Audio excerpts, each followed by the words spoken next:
네, 앞서 소개해드렸었죠. 내일 정오를 기해 8.25 조치로 중단했던 대북 심리전 확성기 틉니다. 자, 너무 좀 늦은 감이 없지 않아 있다는 평가를 내놓으셨는데 어떻습니까? 북한이 이것과 관련해서 뭔가 대응책을 또 내놓지 않겠습니까? 그 우려는 좀 없을까요? 반드시 내놓겠죠. 왜냐하면 네. 더군다나 지금 내일이면은 김정은의 생일입니다. 네. 김정은이 생일 잔치로 쓰려고 하는 목적도 이번에 핵실험이 네. 하나 있는데 바로 김정은이 생일날 한낮에 대북 확성기 방송을 하기 때문에 네. 북한이 느끼는 그런 충격과 위협의식은 상당히 클 거다. 그렇기 네. 때문에 실제화시키든 안 하든 상당한 보복 징후를 보일 가능성이 많기 때문에 네. 이렇게 대북 확성기 방송을 재개하면서 만반의 북한 추가 도발에 대한 대응 조치를 철저히 강구해서 네. 지난번 8월 달에 목함 지뢰 사건 때 우리가 응징한 것 이상으로 이번에는 반드시 지휘 세력과 원점 세력뿐만 아니라 지휘 지원 세력에까지도 우리가 추가 도발하면 반드시 응징을 하지 않으면 굉장히 한반도 안보 상황이 위험하다. 이렇게 말씀을 드리고 싶습니다. 자, 그럼 올 8월 북한의 그 도발 때문에 발목 지뢰로 2명의 부사관들이 부상을 입었었죠. 당시에 했었던 방송, 대북 방송 저희가 촬영한 적이 있는데요. 실제 내일 정오부터 대북 방송이 재개되면 이런 비슷한 내용일 것 같습니다. 같이 보겠습니다. 한민족, 통일로, 민주로, 북한 동포 여러분, 안녕하십니까? 북한군의 공격으로 인한 인명피해는 없었지만 대한민국 영토를 향해 공격 도발을 자행한 이유는 어떤 이유나 근거로 결코 용서할 수 없는 도발입니다.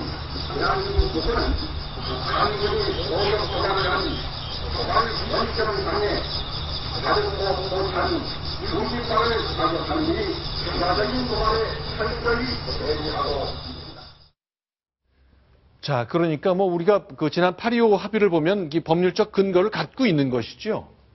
그렇습니다. 8.25 합의를 통해서 남측은 비정상적인 사태가 발생하지 않는 한 군사분계선 일대에서 모든 확성기 방송을 네. 중단한다고 이제 약속을 했거든요. 네. 그러니까 오늘 정부의 결정이 왜 중요한가? 저는 두 가지 점에서 중요하다고 생각합니다. 네. 북한의 핵실험은 우리에게 비정상적인 사태다라고 유권 해석을 한 거죠. 네. 그렇죠. 원래 저 합의는 그 북한의 목함지뢰 도발이라는 남북 간의 분쟁에서 나온 합의이지만 네. 북한의 그 핵개발, 네. 수소폭탄 실험이라는 그것도 우리에게는 중대한 안보의 위협으로 봐서 네. 우리에게는 비정상적인 사태로 해석하겠다라고 정부가 오늘 판단한 겁니다.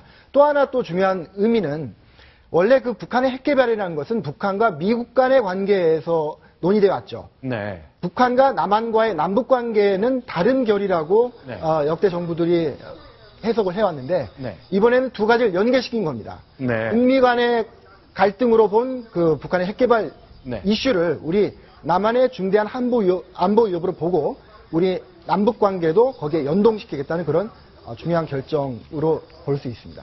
네, 실제 어제 북한 시간으로 12시 30분에 한 그 대북의 북한의 방송을 보면 모든 설명이 미국에 초점에 맞춰져 있지 우리 얘기는 별로 없었거든요. 결국 북한은 미국과만 상대하겠다. 핵 문제에서 한국을 빠져라 이런 식이었는데 이제는 그렇게 용납하지 않겠다는 얘기잖아요. 예, 근데 그게 미묘한 게 한미 간의 인식의 차이가 있는데 네. 우리는 아예 그 비핵화예요. 네. 핵을 갖는 걸 용납하지 않는데 네.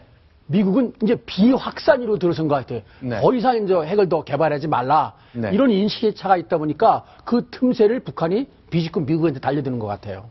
자, 그러면 북한이 혹시 새로운 도발할 가능성, 우리가 철저히 대비해야 되겠습니다만 이 가능성, 이 국면은 어떻게 우선 그 봐야 돼요? 조준격파 사격한다고 협박하지 않았습니까? 그렇죠. 그러니까 확성기 어느 곳을 향해서 네. 조준격파 사격을 하겠죠. 지난번에는 좀 빗나갔었는데 네. 그래서 뭐 처벌받았다는 얘기도 있고 그러는데 네. 그래서 이번에는 어딘가 할 텐데 제가 그전에 한번 나간 적이 있었는데 우리도 아서를 다 켜고 24시간 대포봉 레이더 작동하면서 네. 확실한 대비태세 갖추고 있고 네. 또 필요한 경우에는 김정은이 김일성이 이런 얼굴을 확성기 앞에다 놔도 됩니다. 네. 또 뭐 자전 조준격파라고 한번 해보십시오. 어디 쏠 수 있는지.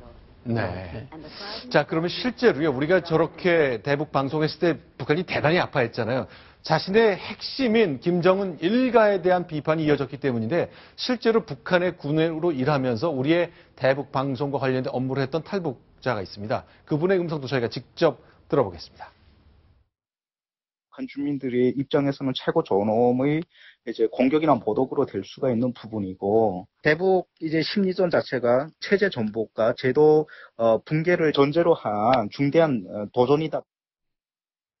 자, 그러면 이제 북한의 최고 존엄에 대한 그 모독으로 또 비판을 받아들이는데, 우리는 이 심리전, 이게 확성기 이외에 또 나머지 더 고강도로 더 가야 됩니까? 아니면 일단 확성기 정도로 유지를 하면서 북한의 대응을 봐야 되는 건가요? 일단은 이제 남북 간에 합의된 대로 네. 남북 고위급 접촉에서 합의된 대로 일단 확성기 방송을 틀고 네. 북한의 추가 도발과 북한의 반응을 봐가면서 더 강력한 제재 수단 중의 하나로 심리전 활동을 강화할 것인지 네. 아니면은 일단 저 수준을 유지할 것인지 네. 이런 거는 상황의 유동성이 지금 굉장히 크기 때문에 네. 우리가 지나치게 한반도의 안보 상황을 굉장히 위기국민으로 의도적으로 몰아갈 필요는 전혀 없습니다. 네. 그렇기 때문에 상황의 유동성을 감안해서 탄력적으로 대응을 하는 것이 저는 맞다 이렇게 생각을 합니다. 이제 확성기 다음에 할 수 있는 건 똑같은 심리전인데 전광판이 사실은 확성기보다 더 위력적이고 효과적입니다.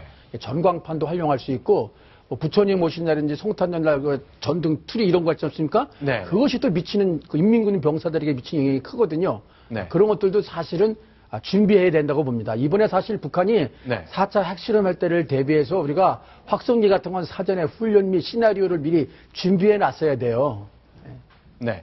자, 그러면요. 오늘 아침 저 소식을 보니까 개성공단의 우리 근로자들은 뭐 평상시와 다름없이 이제 출퇴근하면서 이제 업무를 받더라고요. 지난번 세 번째 3차 핵실험했던 2013년 당시로 가면 그땐 일시적으로 공단을 폐쇄했었거든요. 일단은 별다른 결정은 내리지 않는 것 같군요. 북한도 그동안 어쨌든 개성공단은 유지하려고 노력을 많이 했었죠.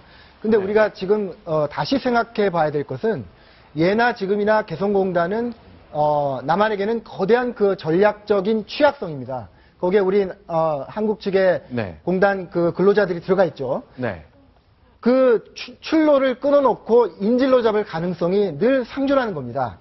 근데 네. 그 지금 수소폭탄을 실험을 한 것에 대해서 우리가 확성기를 틀었지 않습니까? 네. 북한 정권 입장에서는 김일성, 김정은 부자를 비난하는 그런 대북 그 확성기를 틀었다는 것 자체가 네. 유일사상 10대 원칙에 위배되는 겁니다. 네. 그러니까 김씨 부자를 체제를 존엄을 모욕하는 어떠한 행위에 대해서도 북한은 헌법보다 더 중요한 유일사상 10대 원칙으로 대응해야만 하게 되는 거고요. 네. 그래서 북한 군부가 지금까지 남한 정부에 확성기를 틀지 말라고 계속 요구를 해온 것이고요. 네. 그렇기 때문에 이 남한 정부의 확성기 재개에 대해서 북한은 대응할 수밖에 없다.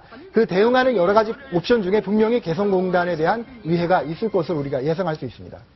자, 일단 3차 핵실험이 있었던 2013년에는 이제 일방적으로 북한 근로자들을 철수시켰잖아요. 그래서 134일 동안 공단이 문을 닫았었습니다. 자, 내일 정오 이후에 북한은 혹시 이 카드를 쓰면서 남북 관계를 더 경색시키지 않을까? 단호한 대응이 좀 필요할 것 같습니다. 자, 다음 소식도 한 가지 좀 점검해 보겠습니다. 우리가 어떤 선택을 할 수 있을까요? 순위 확인합니다.